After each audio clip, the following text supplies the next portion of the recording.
Hi, I tell very exciting and horrifying stories to everyone. I suggest you subscribe because I post such stories every day. The Vanishing Lights. Brackenridge at twilight. Brackenridge was the kind of town you'd see on postcards. Quiet streets lined with charming houses, a single diner where everyone gathered, and an old clock tower that marked the passage of time in slow, steady chimes. The townsfolk were a tight-knit community, and they liked it that way. The only blemish on the town's otherwise perfect reputation was a series of strange blackouts that had begun 2 weeks prior. At first, no one thought much of it, just the quirks of a failing power grid. But when a teenager named Carly Johnson vanished during one of these outages, whispers of something more sinister began to spread. Sheriff Dalton was the first to notice something was wrong. Carly's bike was found tipped over near the woods at the edge of town, the chain still warm to the touch as though she had just ridden it. But there was no sign of her. No footprints, no sounds, nothing. That night, as the sun dipped below the horizon and the streetlights flickered on, the first town meeting in years was called. Everyone crowded into the community center, voices buzzing with nervous energy. "We need answers," barked Tom Ellis, the owner of the local hardware store. "The power company says there's nothing wrong. So what's causing this?" The mayor, a stout man with a tired face, raised his hands for calm. "We've sent requests to the state for assistance. In the meantime, I ask everyone to stay indoors after dark until we get this sorted." The crowd muttered their dissent, but eventually dispersed. In the quiet that followed, Sheriff Dalton stood on the steps of the center, looking out at the darkened streets. The hairs on his neck prickled, and for a brief moment, he thought he saw something move in the shadows. A shape, human yet distorted. The second disappearance. The next blackout lasted longer. It came without warning, plunging the town into an eerie, oppressive silence. The streetlights flickered out first, then the houses. Even battery-powered flashlights seemed to dim, as though the darkness was something alive, consuming everything in its path. This time, it was Liam Carter, a high schooler known for his late-night jogs, who disappeared.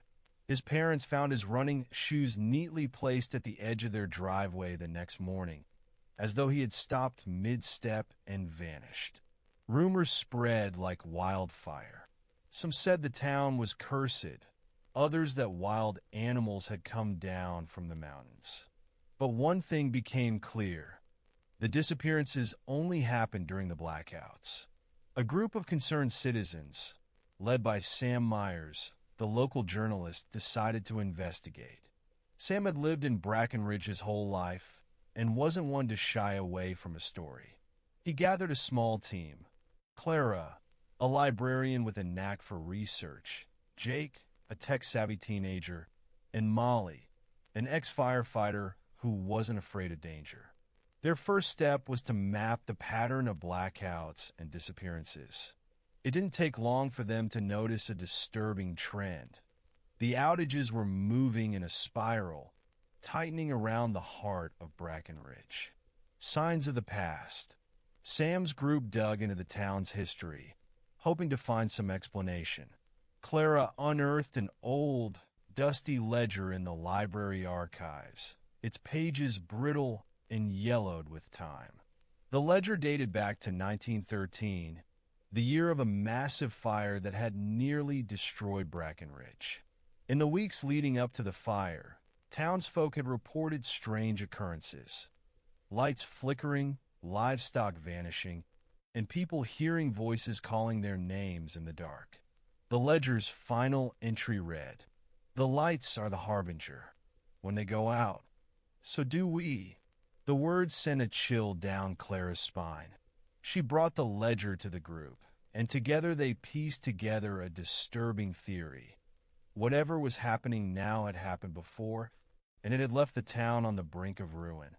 That night, As the group pored over their findings, another blackout struck. This time, Sam had prepared.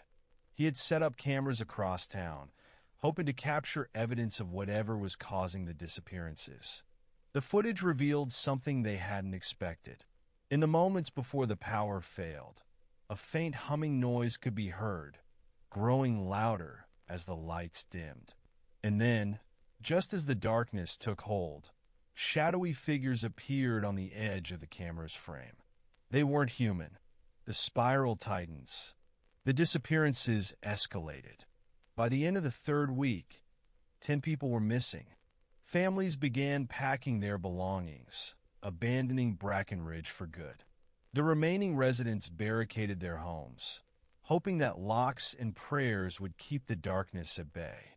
Sam's group continued their investigation, but tension within the team was mounting. Jake was convinced the figures were extraterrestrial, while Clara believed they were spirits tied to the town's past. Molly, ever the pragmatist, wanted to focus on finding a way to fight back. Their theories clashed, but they agreed on one thing. They needed to find the source of the blackouts. Jake's analysis of the humming sound pointed them toward an old power station on the outskirts of town, long abandoned after being decommissioned decades ago. As they approached the station, they noticed something strange. The air was heavy, almost suffocating, and the hum was deafening. Inside, the walls were covered in strange symbols, markings that pulsed faintly with an unnatural light. The source revealed. The power station was a nexus of energy, but it wasn't human-made. Deep beneath its foundation, they discovered a cavern filled with glowing crystals that seemed to pulse in time with the blackouts. The crystals were cold to the touch, yet they vibrated with an ominous energy. In the center of the cavern stood an altar, and on it rested a book bound in blackened leather. The book's pages detailed a pact made by the town's founders, a deal to protect Brackenridge from an unnamed threat in exchange for sacrifices. The blackouts, they realized, weren't random. They were a signal, a summons for the town to fulfill its end of the bargain. And now, the pact was unraveling. The final stand. Sam's group knew they had to act. They devised a plan to destroy the crystals, hoping to sever the connection and stop the blackouts. Armed with tools and a makeshift explosive crafted by Molly, they descended into the cavern one last time. But the shadows were waiting for them. As the blackout fell, the figures emerged, their forms shifting and flickering as though made of smoke and light. The group fought valiantly, but the shadows were relentless. One by one, they were separated in the darkness. Jake was the first to fall, his screams echoing as the shadows consumed him. Clara held out longer, using the light from her flashlight to push the figures back, but it wasn't enough. Finally, it was down to Sam and Molly. They reached the altar, planting the explosive, but the shadows closed in, their forms merging into a towering figure with hollow eyes that seemed to pierce the soul. Molly stayed behind to hold the shadows off, giving Sam just enough time to detonate the explosive. The cavern erupted in light and sound, the crystals shattering into dust. Aftermath. The next morning, the blackout stopped. The town was eerily silent, its streets empty, its houses dark. Brackenridge had been saved, but at a cost. Sam was the only survivor, his mind haunted by the faces of those he had lost. As he walked through the ruined town, he couldn't shake the feeling that the darkness wasn't truly gone, that it was merely waiting, biding its time. And in the ruins of the power station, buried beneath the rubble, a faint humming could still be heard. Echoes of the forgotten. The Sanders move in. The Sanders family. Mark, a weary father. Karen, his optimistic wife. And their teenage daughter, Ella, we're looking for a fresh start. After years of city life, they moved to a quiet suburban neighborhood, lured by the promise of safety, tranquility, and a chance to rebuild after a series of personal struggles. Their new home was a charming colonial-style house on Maple Street, the kind that seemed to belong in a family magazine. But something about it felt off. Ella noticed it first. The air inside was heavy, and the house always seemed unnervingly quiet, as though the walls were listening. The neighbors were overly friendly, almost to the point of being unsettling. Mrs. Carter from next door brought them a pie before they'd even unpacked. Mr. Bowen, the handyman across the street, showed up uninvited to fix a squeaky hinge. They all seemed so eager for the Sanders to settle in, their smiles a little too wide, their eyes a little too watchful. That night, Ella heard faint whispers coming from the attic. She tried to convince herself it was just the old house settling, but the sound was rhythmic, almost like someone was murmuring her name. A troubled history. The next morning, Ella couldn't shake her unease. While her parents busied themselves with unpacking, she wandered the neighborhood. At the park, she met a boy her age, Jeremy, who seemed different from the other locals. He was quiet and guarded, and when Ella mentioned her new home, his expression darkened. "You move into the Carter house?" he asked, his voice barely above a whisper. "The last family that lived there, they just disappeared one night. No one talks about it, but everyone knows." Ella's stomach twisted. When she pressed for more information, Jeremy only said, "Just don't stay out after dark." Back home, Ella decided to investigate. She rummaged through the attic, a cramped, dusty space that smelled of mildew. Behind a stack of forgotten boxes, she found a hidden compartment in the floor. Inside was an old, tattered journal belonging to someone named Lydia Carter. The entries were mundane at first. Notes about daily life, recipes, and household chores, but they grew darker as the pages went on. Lydia wrote about hearing voices in the house, seeing shadowy figures at the edge of her vision. The final entry sent a chill down Ella's spine. "They're coming for us. We should never have stayed." The unseen presence. That night, the whispers returned, louder and more insistent. Ella woke up to find her bedroom door wide open, though she was certain she had closed it. When she crept into the hallway, she saw faint handprints on the walls, as if someone had been dragging their fingers along the paint.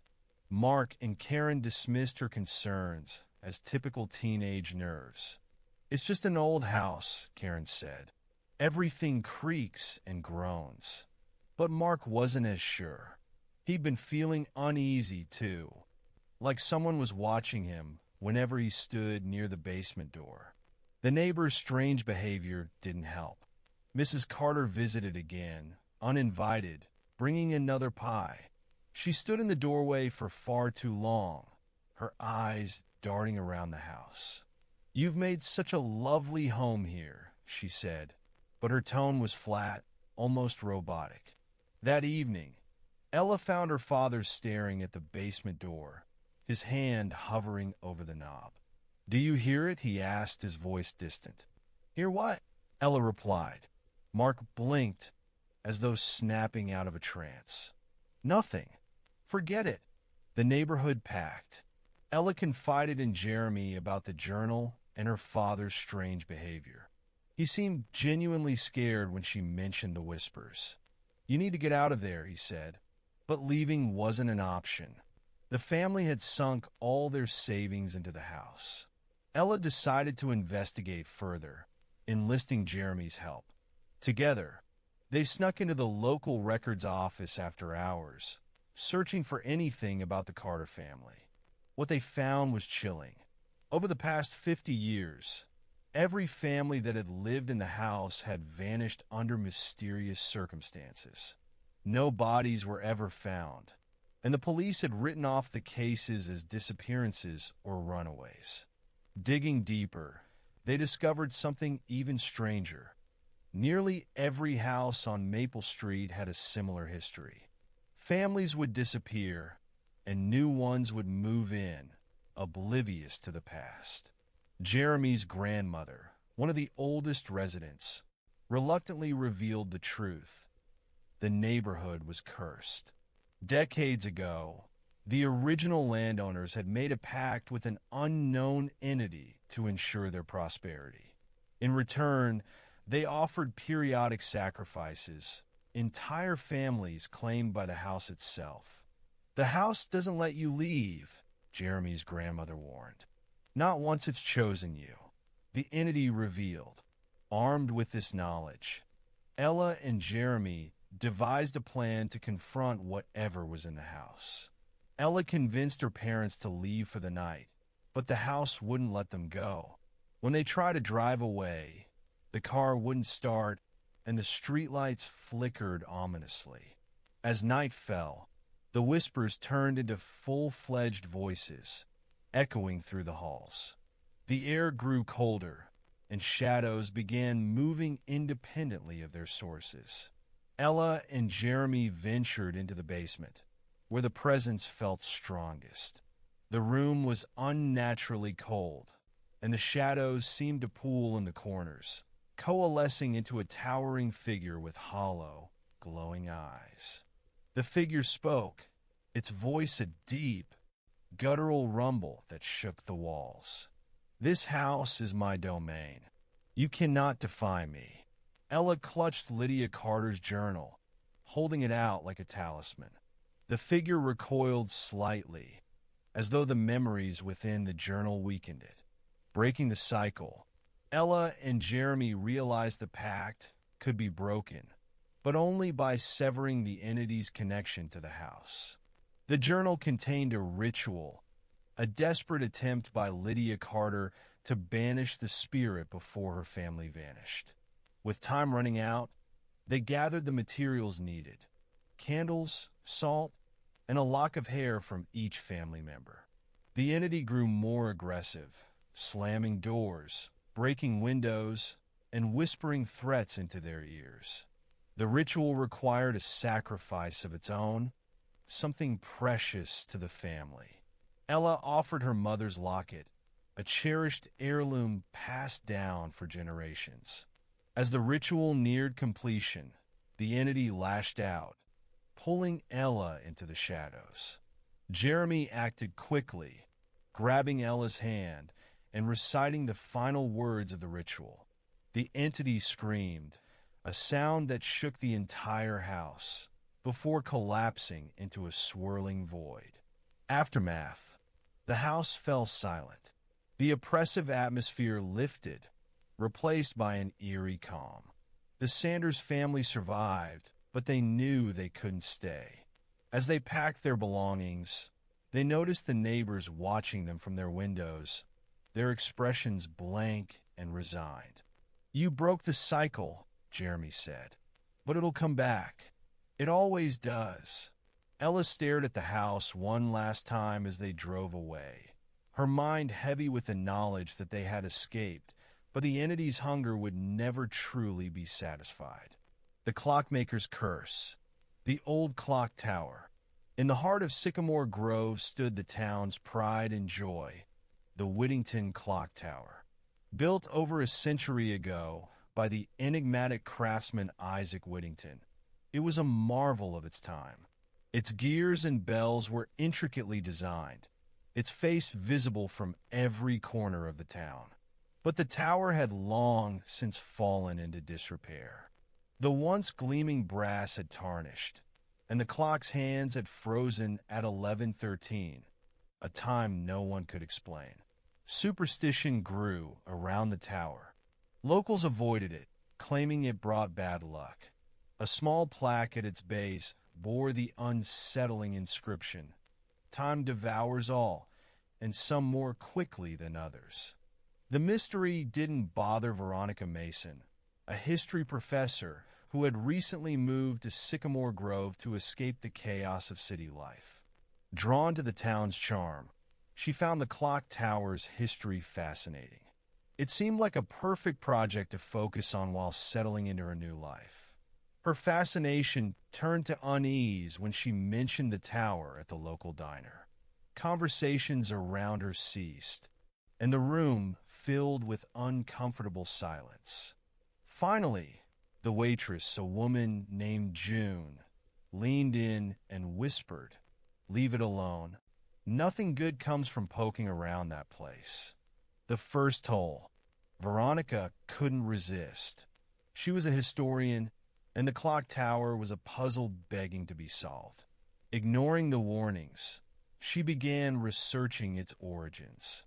She uncovered old photographs of Isaac Whittington, a gaunt man with hollow eyes and a rare, unsettling smile. His journals, housed in the local library's archives, were filled with meticulous notes about the tower's construction. But they also contained strange, cryptic entries. The mechanism hungers for more than mere seconds. To wind the clock is to bind the soul. The deeper Veronica dug, the more disturbing the story became.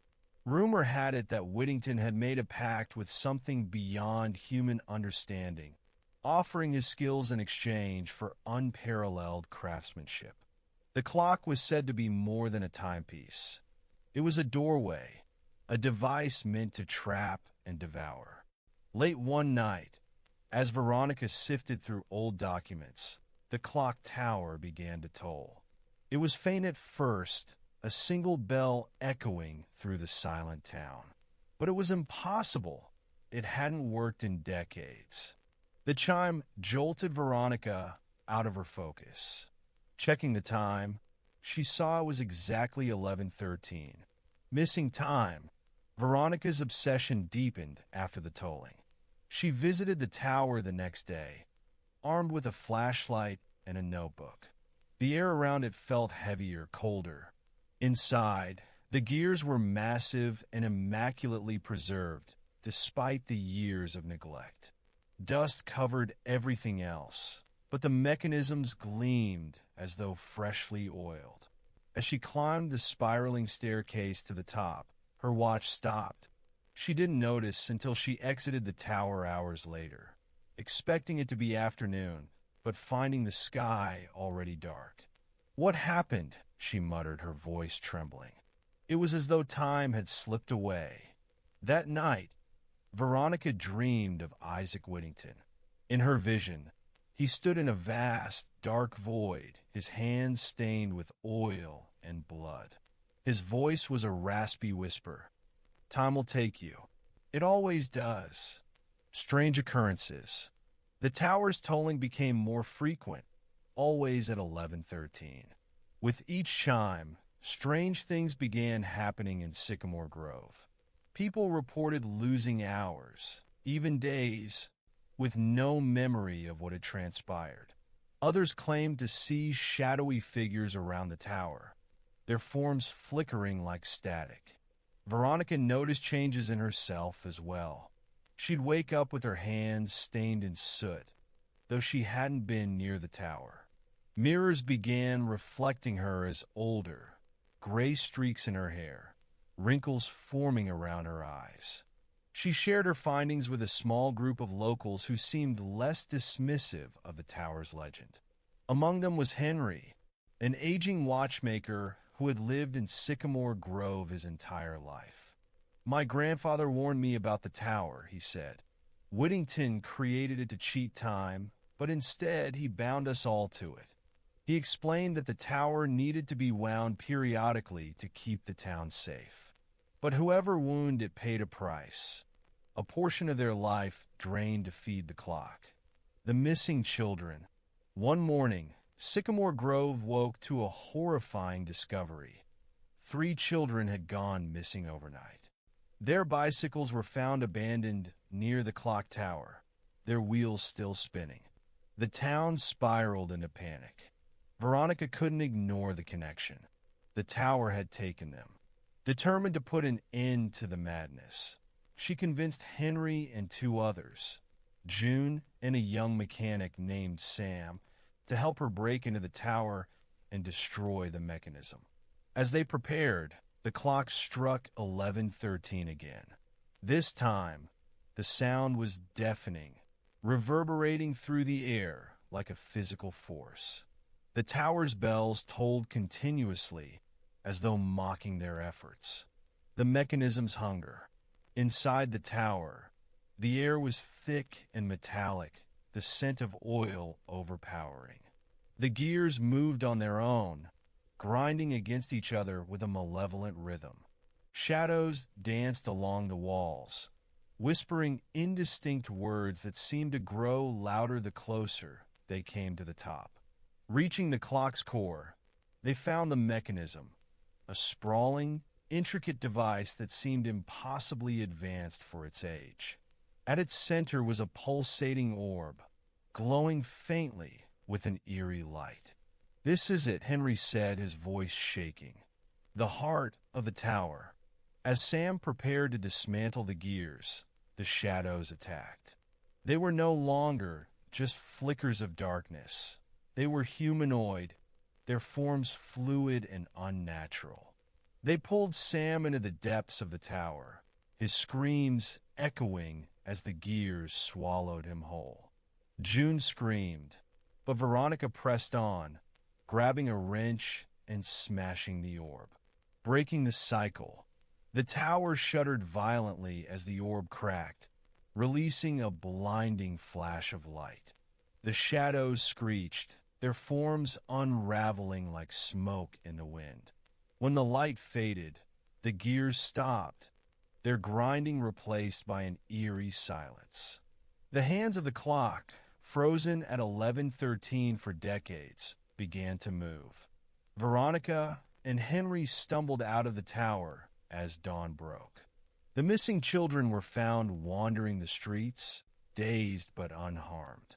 The town seemed lighter, freer, as though a weight had been lifted. But Veronica knew the price of their victory. Henry, old and frail, had aged decades in mere minutes. He collapsed on the grass outside the tower, a peaceful smile on his face as he whispered, "It's over." A new keeper. The clock tower stood silent for the first time in years, its hands ticking normally. Veronica left Sycamore Grove shortly after, unable to bear the memories of what she had endured. Years later, a new family moved into town, marveling at its quaint charm. And in the heart of Sycamore Grove, the Whittington Clock Tower stood, its gears still turning, waiting for the day it would toll again.